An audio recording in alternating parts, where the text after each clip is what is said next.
আসসালামু আলাইকুম। অনেকদিন পরে রাউটারের মার্কেটে ডিলিঙ্ক নতুন বেশ কয়েকটা মডেলের রাউটার নিয়ে হাজির হয়েছে। এই রাউটারগুলোর প্রত্যেকটাতেই নিউলি এনহ্যান্সড একদম লেটেস্ট একটা ফিচার তারা ইনক্লুড করেছে, যার নাম তারা দিয়েছে ইগল প্রো এআই। এখন এই ইগল প্রো এআই এই রাউটারগুলোর একটা বিশেষ দৃশ্যমান বৈশিষ্ট্য হচ্ছে সবগুলো রাউটারই সাদা। আর এই বিশেষ ফিচারটা একদম সিঙ্গেল ব্যান্ডের এন সিরিজের রাউটার হতে শুরু করে dual band, AC standard, AX standard, mesh wifi, অর্থাৎ এক কথায় বিভিন্ন ওয়াইফাই স্ট্যান্ডার্ডের বিভিন্ন ক্যাটাগরির বিভিন্ন জনরার বেশ কয়েকটা রাউটারের মধ্যে কিন্তু ইনক্লুড করা হয়েছে। এদের মধ্যে বেশ কিছু মডেল আপনার কাছে নতুন বলে মনে হবে, আর বেশ কিছু মডেল আছে এরকম যে দেখলে মনে হবে এটার কালো ভ্যারিয়েন্ট আমি আগেও দেখছি। যাই হোক, এই মুহূর্তে আমার হাতে আছে ইগল প্রো এআই সমৃদ্ধ একটি সিঙ্গেল ব্যান্ডের ধবধবে সাদা রাউটার, যার মডেল নাম্বার হচ্ছে ডিলিঙ্ক R04, অথবা আপনারা এটাকে চাইলে R04ও বলতে পারেন। এটার দাম হচ্ছে 1750 টাকা এবং আজকের ভিডিওতে এটার সম্পূর্ণ রিভিউ থাকছে। এবং 1700 টাকার বিনিময়ে অর্জিত এই রাউটার এবং এই রাউটারের ভিতরে থাকা ইগল প্রো এআই ফিচার, এইখান থেকে আপনারা কি ধরনের সুবিধা পাবেন তার সবকিছুই বিশদভাবে আপনাদেরকে আজকে জানিয়ে দেওয়ার চেষ্টা করব। যার কারণেই আজকে পুরো ভিডিও জুড়ে আমি মাঝারুল ইসলাম আছি আপনাদের সাথে, আর আপনারা দেখছেন total solution plus, the ultimate tech solution.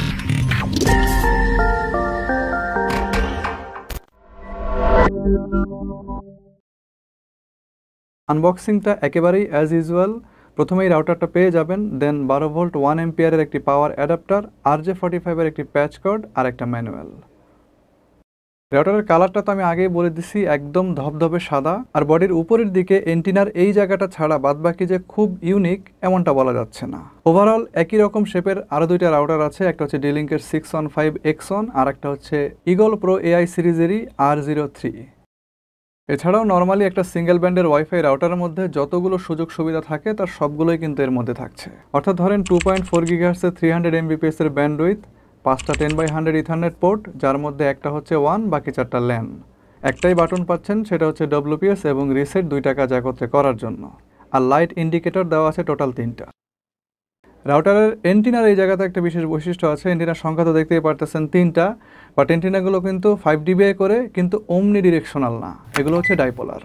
সাধারণত আমরা দেখি যে বাসা বাড়িতে ব্যবহৃত যতগুলো রাউটার দেখা যায় সবগুলোতে আসলে ওমনি ডিরেকশনাল এন্টিনা থাকে। এই ওমনি ডিরেকশনাল এন্টিনাগুলোর সঙ্গে ডাইপোলার এন্টিনার কিছু গঠনগত পার্থক্য আছে এবং নেটওয়ার্ক ছড়িয়ে দেওয়ার পদ্ধতির মধ্যেও কিছু পার্থক্য আছে, এবং এটাকে হাফ ওয়েভ ডাইপোল নামেও ডাকা হয়। যাই হোক, একদম সিম্পলি বলে দিচ্ছি, আপনারা যদি ওমনি ডিরেকশনাল এন্টিনাগুলোকে ভূমির সঙ্গে খাড়া করে রাখেন তাহলে ফ্রিকোয়েন্সিগুলো উপরের দিকে এবং নিচের দিকে কম ছড়াবে, পাশের দিকে বেশি ছড়াবে।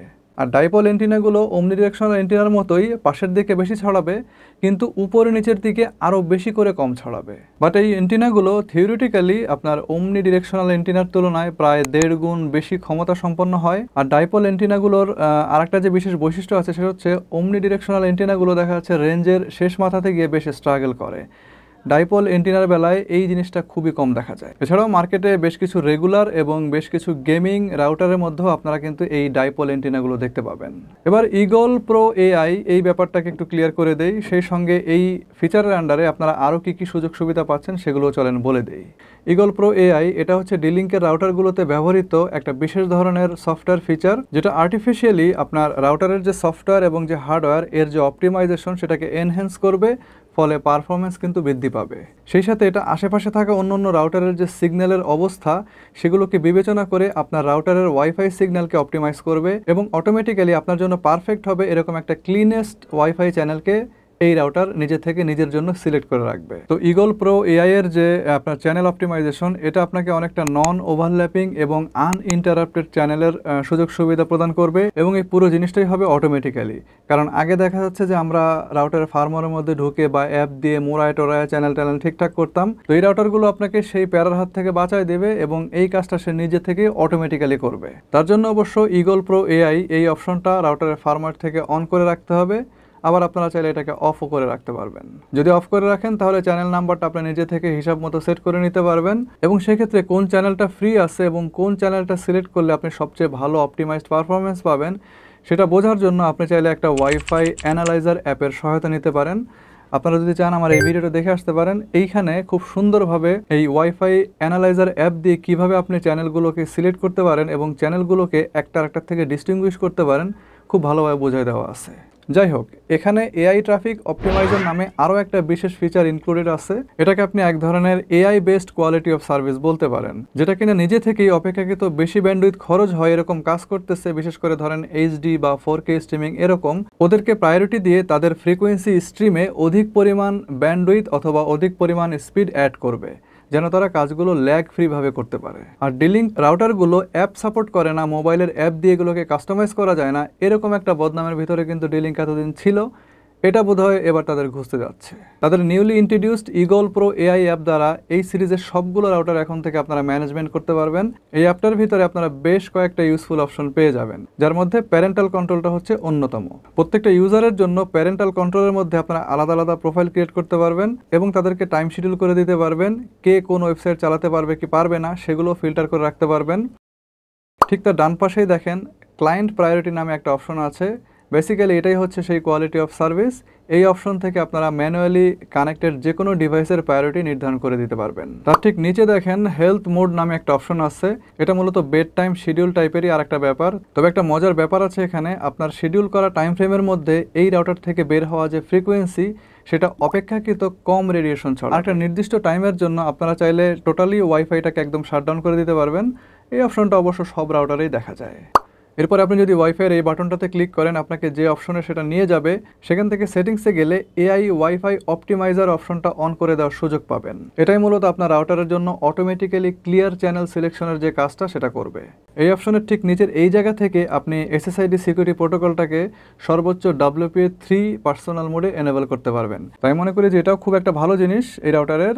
আসলে এইরকম স্ট্যান্ডার্ডের এরকম দামের একটা রাউটারের ভিতরে WPA3 এসএসআইডি সিকিউরিটি প্রোটোকল একেবারেই দেখা যায় না। সো যারা কম বাজেটের মধ্যে এরকম ভালো সিকিউরিটি প্রোটোকল চাচ্ছেন, প্লাস ভালো ব্যান্ডউইথ কন্ট্রোল চাচ্ছেন, ভালো প্যারেন্টাল কন্ট্রোল চাচ্ছেন, ভালো কোয়ালিটি অফ সার্ভিস চাচ্ছেন, তাদের জন্য এই রাউটারটা আমি মনে করি খুবই ভালো একটা অপশন হতে পারে। আর আপনি চাইলে সরাসরি এই অ্যাপটার মাধ্যমে রাউটারের ফার্মওয়্যারের মধ্যে ভিজিট করতে পারবেন। তার জন্য আপনাকে জাস্ট নিচের এই অ্যাডভান্সড মোডে ক্লিক করতে হবে এবং তখনই এই অ্যাপটা আপনাকে ডিরেক্টলি মোবাইলের ডিফল্ট যে ব্রাউজার থাকবে সেই ব্রাউজারের থ্রুতে আপনাকে এই রাউটারের ফার্মওয়্যারের মধ্যে প্রবেশ করাই দিবে এবং আপনি মোবাইলের মাধ্যমে খুব সহজেই এই রাউটারের ফার্মওয়্যারের মধ্যে প্রবেশ করে আরও বড়সড় পরিসরে এই রাউটারের ফার্মওয়্যারের সেটিংসগুলো চেঞ্জ করতে পারবেন। ডিলিঙ্কের ফার্মওয়্যার নিয়ে আসলে এতদিন ধরে ইউজারদের যে অভিযোগ ছিল, এটা কঠিন, এটা ভেজাইল্লা, দেখতে সুন্দর না, আবার সেই সাথে আরেকটা সমস্যা দেখা দিত প্রায় যে একবার লগ ইন করে পাসওয়ার্ড আমি চেঞ্জ করছি কিন্তু কেটে দিয়ে আবার ঢুকতে গেছি, সেই পাসওয়ার্ড দিলে আর নেয় না, নতুন করে রিসেট দিয়ে আবার পাসওয়ার্ড দেওয়া লাগে। তো এই রাউটারের যে ফার্মওয়্যার সেখানে কিন্তু আমি এই ধরনের কোনো সমস্যা পাই নাই। কমপ্লিটলি আই থিঙ্ক তারা এটা সলভ করে দিচ্ছে। জোস। সিপিইউ যেটা ইউজ করা হয়েছে এই রাউটারের মধ্যে সেটা হচ্ছে রিয়েলটেকের একটা এসওসি, আর র্যাম এবং রোম যথাক্রমে 128 এবং 16 MB, which is obviously more than better at least এই সিরিজের রাউটারগুলোর ক্ষেত্রে। তবে একটা ঝামেলা এখানে দেখছি আমি, সেটা হচ্ছে ফার্মওয়্যারের ভিতরে কোনো যদি সেটিংস আপনি চেঞ্জ করেন এবং পরে যদি এটাকে সেভ দেন, তাহলে মোটামুটি আপনাকে মিনিট খানেক ওয়েট করতে হবে। তো এইটা শুধু এই রাউটার না, বেশ কিছু রাউটার আছে এরকম যে কোনো সেটিংস সেভ দিলে 39 সেকেন্ড, 40 সেকেন্ড বা 1 মিনিট পর্যন্ত ওয়েট করায়। কিন্তু আমার প্রশ্ন হচ্ছে এটা কেন? যাই হোক, এবার আসেন প্রো লেভেলের ইগল দিয়ে তারা কীরকম পারফরমেন্স এবং কোয়ালিটিফুল ওয়াইফাই রেঞ্জ আমাদেরকে উপহার দিতে পারে সেটা দেখে আসি। আমরা এখন রাউটার থেকে প্রায় 35 ফিটের মতো দূরে আছি। আপনি যদি এটাকে স্কোয়ার ফিটে কনভার্ট করেন তাহলে প্রায় 1200 স্কোয়ার ফিট হবে। সিগন্যাল স্ট্রেংথ এবং কানেকশন স্পিড দুইটাই আপনারা দেখতে পাচ্ছেন। কানেকশন স্পিড দেখেন প্রায় 240 Mbps দেখাচ্ছে।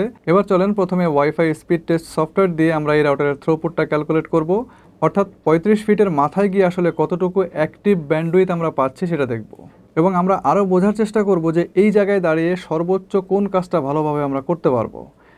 তো তার জন্য স্টার্ট বাটনে এখন ক্লিক করে দিচ্ছি। থ্রুপুটের রেজাল্ট আসার জন্য মোটামুটি আমাদের 10 সেকেন্ডের মতো সময় লাগবে।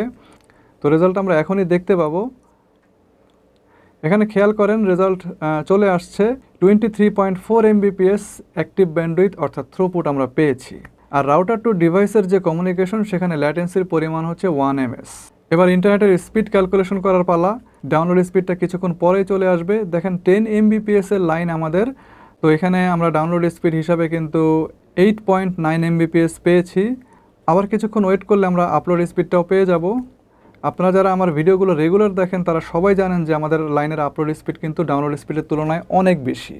এমনিতে রাউটারের কাছে দাঁড়িয়ে স্পিড টেস্ট করলে 30 Mbps এর উপরে পাওয়া যায়, বাট এই ক্ষেত্রে ম্যাক্সিমাম থ্রুপুট যেহেতু 23.4 Mbps, সুতরাং আপলোড স্পিড এটাই হতে পারে অথবা এর থেকে নিচে হবে, এর থেকে উপরে যাবে না, কারণ থ্রুপুটের তুলনায় কখনো আপলোড স্পিড বা ডাউনলোড স্পিড উপরে যাবে না। অ্যাজ আই সেড আর্লিয়ার, যেরকমটা বলেছি আমি আগে সেরকমটাই পেয়েছি। 18.7 Mbps এর একটা আপলোড স্পিড পেলাম, আর পিং দেখেন 45 ms। So last of all আমার ফাইনাল কমেন্ট হচ্ছে, বেটার পারফরমেন্সের জন্য এই রাউটার থেকে আমরা যে রেঞ্জটা পেয়েছি সেটা হচ্ছে অলমোস্ট 1200 স্কোয়ার ফিট। বাট সেখানে যে পিংটা আমরা পেয়েছি অর্থাৎ 45 ms, সেটা আপনারা নাও পেতে পারেন। এটা কন্ডিশন টু কন্ডিশন ভেরি করতে পারে, এটা আপনার বাসার সাথে আমার যে অফিসের কন্ডিশন সেটা নাও মিলতে পারে। সুতরাং এখান থেকে আপনারা কিন্তু পিংয়ের পরিমাণটা আপ ডাউন করতে পারে, আপনি বেশিও পাইতে পারেন, কমও পাইতে পারেন। আর ডাউনলোড স্পিড যেটা, সেটা অবভিয়াসলি আপনার সাথে আমার মিলবে না, কারণ আপনার লাইনের ব্যান্ডউইথ আর আমার লাইনের ব্যান্ডউইথ এক না। তারপরে আপনার মাথায় রাখার জিনিস যেটা, সেটা হচ্ছে এই রাউটারের থ্রোপুট। 1200 স্কোয়ার ফিটের ওখানে গিয়ে আমি যে থ্রোপুটটা পাইছি, সেই থ্রোপুটের অ্যাকর্ডিং হয়তো বা আপনি ওরকম কাছাকাছি কিছু একটা পাবেন। আর ফিচারগুলোর কথা তো শুনলেন, বেশ কার্যকর কিছু ফিচার আছে এখানে, যেগুলো এই রাউটার থেকে নেট চালানোর পাশাপাশি নেটকে আপনার নিজের মতো করে কন্ট্রোল করার একটা সুযোগ করে দেবে। বাট দাম হচ্ছে 1750 টাকা। আই থিঙ্ক আমার কাছে একটু বেশি মনে হচ্ছে এটা। আপনাদের কাছে কি মনে হচ্ছে একটু কমেন্ট করে জানাই দেন। যাই হোক, মাত্র তো আসলো, কয়েকটা দিন যাক, দামটা এমনিতেই দেখবেন কমে গেছে। তবে অন্যান্য কনভেনশনাল যে ডিলিং রাউটারগুলো আছে সেগুলোর তুলনায় এই ইগল প্রো এআই সমৃদ্ধ রাউটারটাকে আমার কাছে বেশ বেটার মনে হয়েছে। যাই হোক, best of luck eagle pro AI এর জন্য। আর ভিডিও যদি ভালো লাগে অবশ্যই লাইক দেন, চ্যানেলটা সাবস্ক্রাইব করে রাখেন, বেশি বেশি করে ভিডিওগুলো শেয়ার করেন সবার সঙ্গে। আর আমার কাছে বেশ কিছু রাউটার আছে, এই সিরিজের রাউটার তো অবশ্যই, এছাড়াও বেশ কিছু ব্র্যান্ডের রাউটার আছে, সিরিয়ালে একটা একটা করে রিভিউ করতে থাকবো। তো সেই রিভিউগুলো দেখার জন্য চ্যানেলটাকে অবশ্যই সাবস্ক্রাইব করে রাখতে হবে। শীঘ্রই আসবো নতুন কোনো ভিডিও নিয়ে, নতুন কোনো রিভিউ নিয়ে। সে পর্যন্ত সবাই ভালো থাকবেন, নিরাপদে থাকবেন এবং সুস্থ থাকবেন। আল্লাহ হাফেজ।